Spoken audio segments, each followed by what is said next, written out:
Bismillah, alhamdulillah. Jika video ini muncul di berandamu, ini adalah petunjuk dari Allah kepadamu. Setidaknya, sempatkanlah menulis sholawat kepada Nabi di kolom komentar. Insya Allah bisa menjadi bukti kecintaan kita untuk mendapat syafaat kelak di akhirat. Assalamualaikum warahmatullahi wabarakatuh.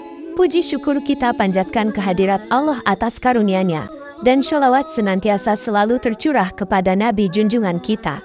Semoga kita semua selalu diberkahi kesehatan, kebahagiaan, dan keberhasilan di setiap langkah dan usaha kita. Dan semoga kita tidak mati, kecuali dalam kondisi beriman dan berislam. Saudara-saudaraku yang dirahmati Allah, dalam perjalanan hidup ini, kita seringkali disuguhi dengan tanda-tanda yang dapat memberikan petunjuk tentang arah rezeki yang datang. Namun, tidak semua rezeki itu membawa berkah. Beberapa di antaranya justru bisa menjadi ujian dan azab dari Allah. Oleh karena itu, marilah kita sama-sama memahami dan merenungkan tentang 10 tanda rezeki yang membawa azab Allah. Dalam perjalanan pembahasan ini, kita akan menyoroti beberapa tanda yang menunjukkan bahwa rezeki yang kita terima dapat menjadi ujian dari Allah, serta memperkuat pemahaman kita dengan dalil-dalil yang berkaitan dari Al-Quran dan hadis Nabi Muhammad. Pertama, jarang terkena penyakit. Sebuah tanda yang sering kali diabaikan oleh banyak orang adalah jarangnya mereka terkena penyakit, meskipun mereka tidak senantiasa mengingat Allah, melakukan maksiat, dan lalai dalam beribadah. Orang yang diberi istidraj cenderung jarang tertimpa penyakit dan musibah. Sebagaimana yang diungkapkan oleh Imam Syafi'i, setiap orang pasti pernah mengalami sakit suatu ketika dalam hidupnya. Namun jika engkau tak pernah sakit, maka tengoklah ke belakang, mungkin ada yang salah dengan dirimu. Buku muhasabah terhadap berbagai kemungkinan dosa dalam menjalankan jabatan sehari-hari mengingatkan bahwa sakit merupakan hal yang lumrah, namun, bagi orang yang mendapat istidraj, jarang sekali mereka jatuh sakit. Sebab, salah satu hikmah dari sakit adalah sebagai upaya untuk meringankan dosa-dosa. Dengan demikian, keadaan sehat yang tidak diiringi dengan kesadaran akan ketaatan kepada Allah dapat menjadi tanda rezeki yang sebenarnya membawa azab darinya. Kedua, kenikmatan melimpah ketika keimanan sedang menurun. Sebagaimana diungkapkan dalam buku Mengeluhlah Karena Kita Membutuhkannya karya Frans Hendarsah dan Rahmi Herliani, pemberian Allah berupa materi dari perbuatan dosa dapat menjadi tanda istidraj.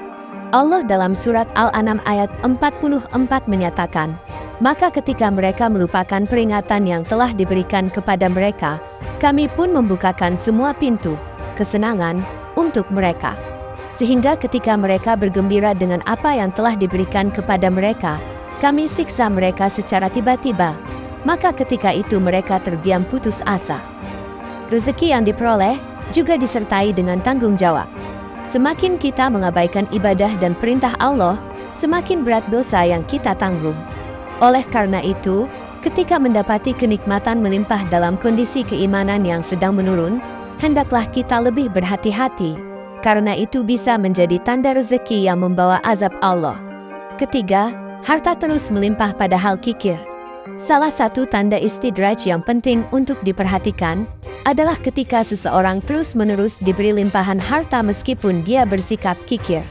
Surat Al-Humazah ayat 1-4 menjelaskan tentang sikap kikir yang dimiliki oleh sebagian manusia yang selalu menghitung-hitung harta mereka. Mereka meyakini bahwa kekayaan mereka akan mengukuhkan posisi dan kekuasaan mereka di dunia ini. Allah menegaskan dalam ayat tersebut, "Celakalah bagi setiap pengumpat dan pencela yang mengumpulkan harta dan menghitung-hitungnya. Dia mengira bahwa hartanya itu dapat mengekalkannya. Sekali-kali tidak, pasti dia akan dilemparkan ke dalam neraka." Dalam hal ini, Allah menjadikan kekikiran seseorang sebagai bentuk istidrajnya. Dia membuat individu tersebut semakin kikir dan semakin bertambah kejayaannya. Oleh karena itu, walaupun tampaknya harta terus melimpah, namun jika itu diiringi dengan sikap kikir, kita harus waspada, karena itu bisa menjadi tanda rezeki yang sebenarnya membawa azab dari Allah. Keempat, kesenangan dan kegembiraan meski melakukan maksiat. Dalam Mutiara Nahjul Balaghoh, Ali bin Abi Thalib mengingatkan, "Hai anak Adam, ingat dan waspadalah bila engkau lihat Robmu terus melimpahkan nikmat atas dirimu, sementara engkau terus-menerus melakukan maksiat kepadanya. Dalam ajaran Islam, pangkal dari perbuatan maksiat adalah kehancuran dan penderitaan. Namun ketika maksiat terus dilakukan, sementara kehidupan dunia semakin sukses, hal itu sebenarnya merupakan kemurahan hati Allah dalam bentuk istidraj. Allah memberikan kenikmatan duniawi sebagai ujian bagi hambanya yang terus melakukan maksiat, sebagai bagian dari hikmahnya yang tidak dapat kita pahami secara menyeluruh. Oleh karena itu, meskipun terlihat bahagia dan sejahtera di dunia, jika itu diiringi dengan kelalaian dalam beribadah dan terus-menerus melakukan maksiat, maka kita harus menyadari bahwa itu bisa menjadi tanda rezeki yang sebenarnya membawa azab dari Allah. Kelima, rezeki yang datang ditanggapi dengan kesombongan dan tinggi hati. Harta yang berlimpah cenderung membuat hati seseorang terhanyut dalam kesombongan, sehingga mereka mulai menganggap remeh orang lain. Individu yang terjebak dalam istidraj merasa bahwa segala kenikmatan yang mereka peroleh semata-mata hasil dari usaha mereka sendiri, tanpa adanya campur tangan Allah. Kehadiran harta yang melimpah seharusnya menjadi panggilan untuk lebih merendahkan diri dan bersyukur kepada Allah. Namun bagi mereka yang terperangkap dalam istidraj, harta tersebut malah menjadi penyebab keangkuhan dan sikap meremehkan orang lain. Mereka lupa bahwa segala yang mereka miliki adalah anugerah dari Allah, dan mereka hanya merupakan hamba yang lemah yang terus bergantung padanya. Dalam pandangan Islam, sikap sombong dan tinggi hati merupakan sifat yang sangat tidak disukai oleh Allah. Oleh karena itu, jika kita merasa terjebak dalam sikap seperti ini ketika mendapat rezeki yang melimpah, seharusnya kita segera merenungkan kembali, karena itu bisa menjadi tanda rezeki yang sebenarnya membawa azab dari Allah. Keenam, merasa bahagia tanpa takut azab Allah. Para pelaku istidraj cenderung merasa bahwa mereka berhak sepenuhnya atas rezeki yang mereka terima, tanpa memperhitungkan bahwa ada pihak lain yang lebih berhak atasnya. Rezeki seringkali diperoleh dengan cara yang tidak baik, melalui jalur yang tidak benar, atau tidak sesuai dengan ajaran agama. Dalam kondisi ini, para pelaku istidraj tidak memikirkan akibat dari perbuatannya. Mereka tidak merasa takut akan azab Allah atas perbuatan mereka, dan seringkali merasa aman dari sanksi-sanksi yang ditentukan oleh Allah. Mereka bahkan mungkin merendahkan orang lain, merasa lebih tinggi dan lebih mulia dari mereka. Dalam kajian tasawuf yang diuraikan dalam buku Tasawuf Akhlak, ilmu tasawuf yang berkonsentrasi dalam perbaikan akhlak karya Dr. Abdul Rahman, fenomena ini menjadi sorotan utama.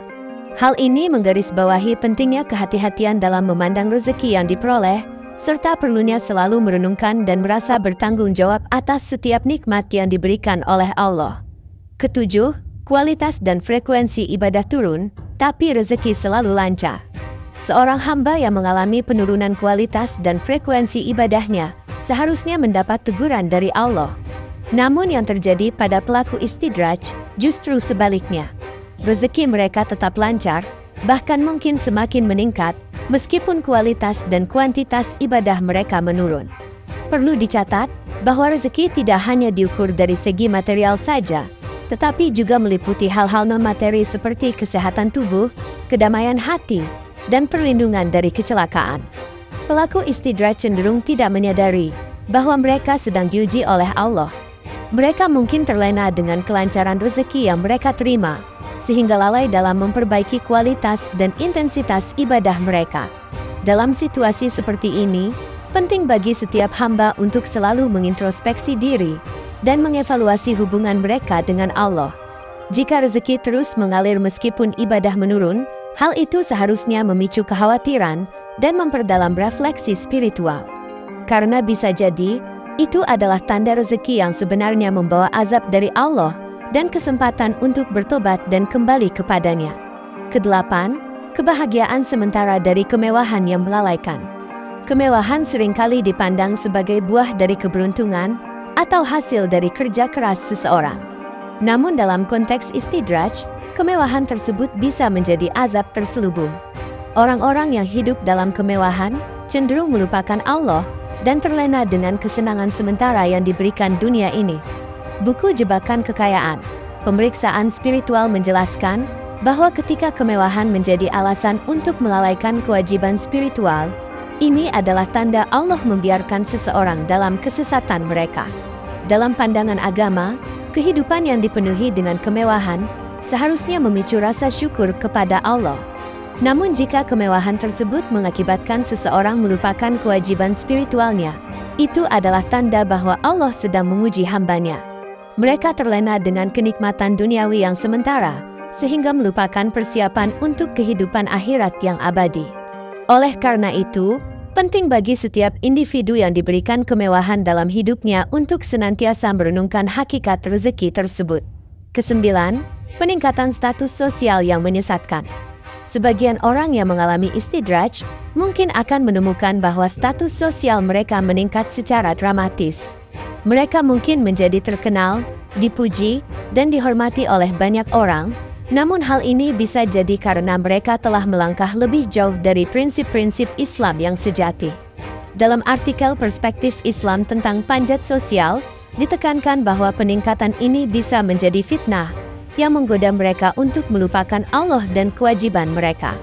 Peningkatan status sosial seringkali disambut dengan pujian dan penghargaan dari masyarakat, namun, dalam konteks istidraj, hal ini bisa menjadi perangkap yang membutakan seseorang dari kewajiban spiritualnya. Mereka mungkin tergoda untuk meninggikan diri dan melupakan kerendahan hati serta ketaatan kepada Allah. Dalam Islam, status sosial yang tinggi seharusnya tidak membuat seseorang meninggalkan prinsip-prinsip agama, melainkan seharusnya menjadi panggilan untuk lebih bertanggung jawab dan berkontribusi secara positif dalam masyarakat. Kesepuluh, kemampuan untuk melakukan dosa tanpa rasa bersalah. Tanda terakhir dari istidraj adalah ketika seseorang merasa bebas untuk melakukan dosa tanpa rasa bersalah. Mereka mungkin berpikir bahwa dosa-dosa mereka tidak akan mendatangkan konsekuensi karena mereka tidak melihat azab langsung dari Allah. Ini dijelaskan dalam artikel Ilusi Kemakmuran Tanpa Dosa sebagai kemampuan untuk melakukan dosa tanpa takut atau merasa bersalah, yang merupakan tanda bahwa Allah telah menyerahkan mereka kepada jalan mereka sendiri.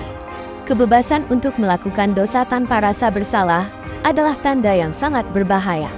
Ketika seseorang tidak lagi merasa terbebani oleh rasa bersalah atau takut akan hukuman dari Allah, itu menunjukkan bahwa hati mereka telah membatu dan mereka telah menjauh dari jalan kebenaran. Mereka mungkin terlena dengan kesenangan sementara dari dosa-dosa tersebut, tanpa menyadari bahwa setiap perbuatan akan dimintai pertanggungjawaban di akhirat nanti. Demikian yang dapat saya sampaikan, semoga yang menyimak sampai akhir terhindar dari neraka dan dimasukkan dalam surganya.